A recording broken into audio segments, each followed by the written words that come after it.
Buenas tardes, mi nombre es Rosana Guevara y hoy vamos a ver sobre el régimen político. Antes que nada, tenemos que ver la definición de qué es un régimen político y para eso tenemos a tres autores que nos hablan sobre el tema. Tenemos a Maurice Duverger, a Georges Bourdieu y a Seymour Lipset y Otto Hintz. Bueno, Maurice Duverger, citado por Díaz en el 2018, explica que nosotros llamamos régimen político al subsistema así constituido por el conjunto de las instituciones políticas dentro de un sistema social. Georges Bourdieu explica que el régimen político es un conjunto de reglas, recetas o prácticas según las cuales en un país determinado los hombres son gobernados. Y Seymour y Otto explican que el régimen político, por su parte, caracteriza la forma de acceso a la cúspide de poder de la decisión de un país, es decir, el método por el cual se ocupan de los cargos legislativos y de la jefatura del Ejecutivo. Aquí tenemos tres palabras claves entonces. Tenemos la palabra subsistema, institución política, método, gobernar y poder. Por lo tanto, el régimen político es un subsistema de instituciones políticas que determina el método para gobernar y administrar el poder. Ok, continuemos. Diferencias entre el régimen y sistema.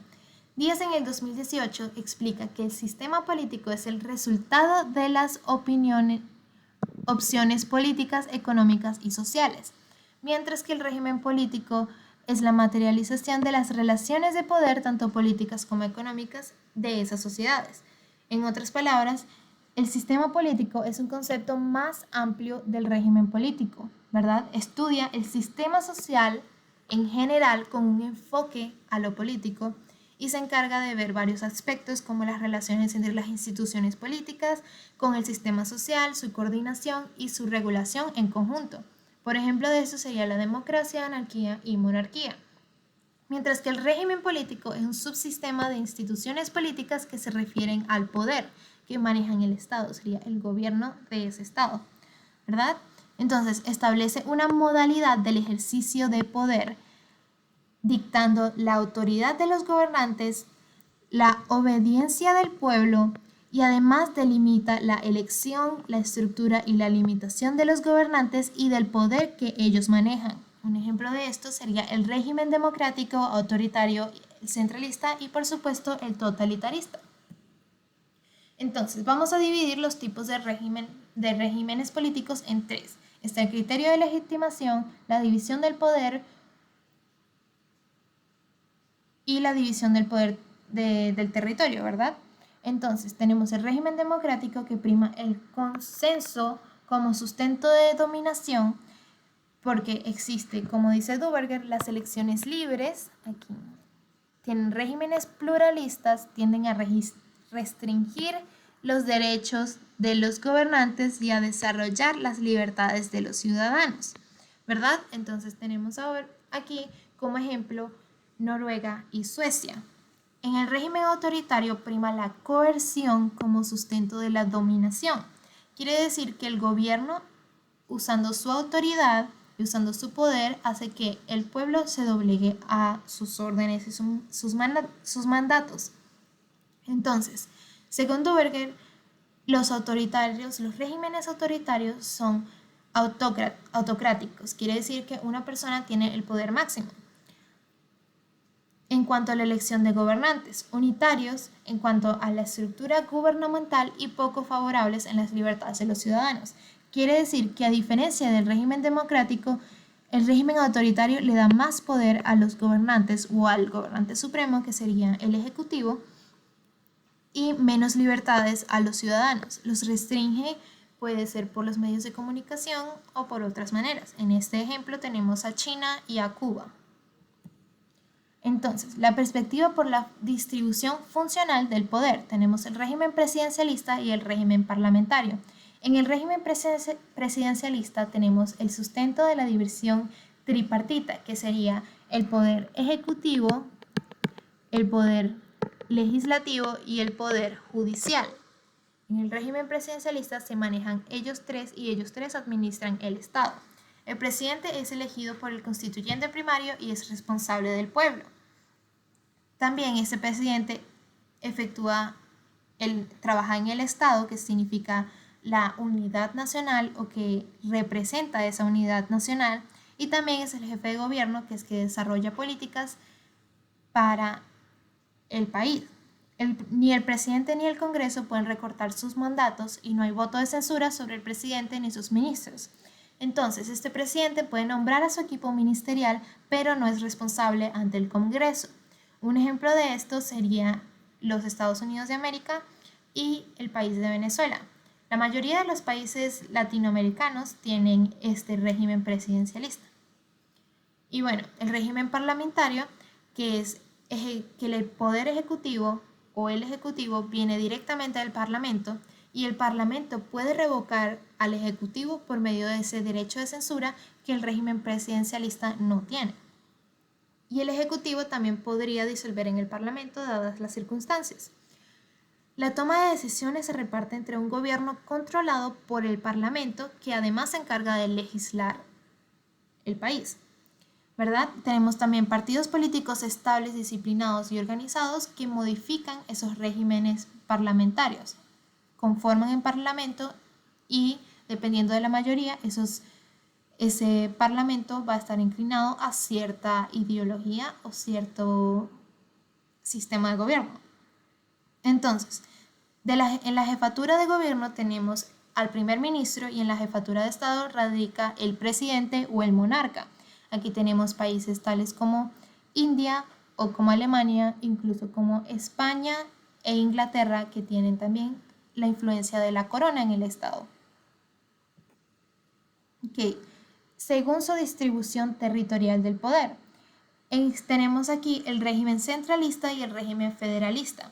En el régimen centralista tenemos una concentración del poder público administrativo en el órgano central del Estado. En este caso sería la capital del Estado. No tiene una división territorial del poder y el Congreso dicta las leyes para todo el territorio nacional. Un ejemplo de esto sería Francia y Colombia. Mientras que el régimen federalista prima la coexistencia y coordinación administrativa entre territorios dependientes de un poder central. Es decir, que a pesar de que hay varias localidades o provincias o regiones, ellos conservan su soberanía y su autonomía y responden a un poder central. Un ejemplo de esto sería el país de Rusia y México. El Congreso dicta las leyes y puede que las leyes cambien dependiendo del estado al que se apliquen, por supuesto. Entonces, aquí tenemos la historia de los regímenes políticos.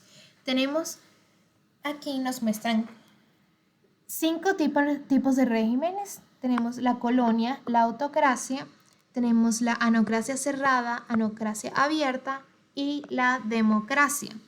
Esta gráfica comienza desde 1816 hasta el 2015, hace 5 años. Y aquí tenemos las colonias, por supuesto, porque en esta época aún hay muchas colonias en Latinoamérica por parte dueños, o sea que fueron conquistadas por Europa. Durante esta época se está dando mucho más la emancipación o la liberación de las colonias, ¿verdad? Entonces, también tenemos, antes de comenzar a leer, más adelante vamos a definir autocracia, que es la forma de gobierno en la cual la voluntad de una sola persona es la suprema ley. En países como estos se encuentran, por supuesto, China. Y anocracia quiere decir, es un régimen que combina características democráticas y autocráticas. Existe la cerrada, que tiene competidores políticos en un solo partido élite, como sería el caso de Rusia, y la abierta, que serían competidores políticos de múltiples partidos. Ok, aquí tenemos también varios eventos muy importantes. Tenemos aquí la independencia de India, que al salir de la colonia pasó a una autocracia y ahí se dividió a la mitad el número de personas viviendo en una colonia, ¿verdad? También tenemos por aquí que en 1940 solo el 9% de la humanidad vivía en un régimen democrático. Por supuesto, en estas 2 grandes picos que vemos aquí son las 2 guerras mundiales que han habido Y por supuesto ha habido muchos cambios en los regímenes y sobre todo por la polarización extrema por aquí de la democracia y de la autocracia, teniendo en cuenta de que la democracia ocupaba en esa época de los 70 un 37%, mientras que la autocracia manejaba un 48% del planeta. Y bueno, a partir de eso, de los 2000 hasta el 2015, incluso en la actualidad, se maneja un 56% de los países manejan una democracia. Luego el 11% se encarga de tiene un régimen de anocracia abierta, el 6% de un régimen de anocracia cerrada y luego la autocracia con un 23%. Okay.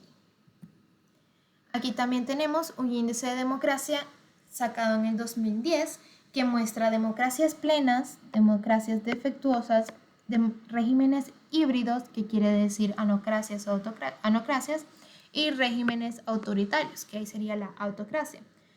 Como decíamos en los ejemplos, tenemos acá en las democracias plenas, tenemos a Estados Unidos, USA, tenemos a Canadá, aquí está en democracias defectuosas, tenemos a México, aquí a Brasil y por Europa aquí tenemos a Francia también e Italia. Okay. De regímenes híbridos de anocracias tenemos a Venezuela, por supuesto,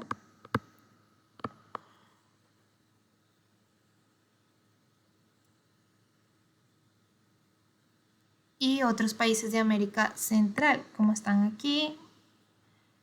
Y bueno, de regímenes autoritarios tenemos a países tales como China. Y de régimen híbrido también tenemos aquí a Rusia, se me olvidó mencionarlo, Rusia.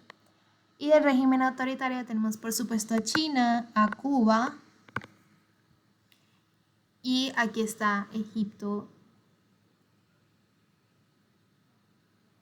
Ok, listo, bueno. Eso es todo por hoy. Muchísimas gracias. Aquí se encuentran las bibliografías y si tienen alguna pregunta, no duden en preguntarme en los comentarios. ¿Ok? Un gusto. Bye bye.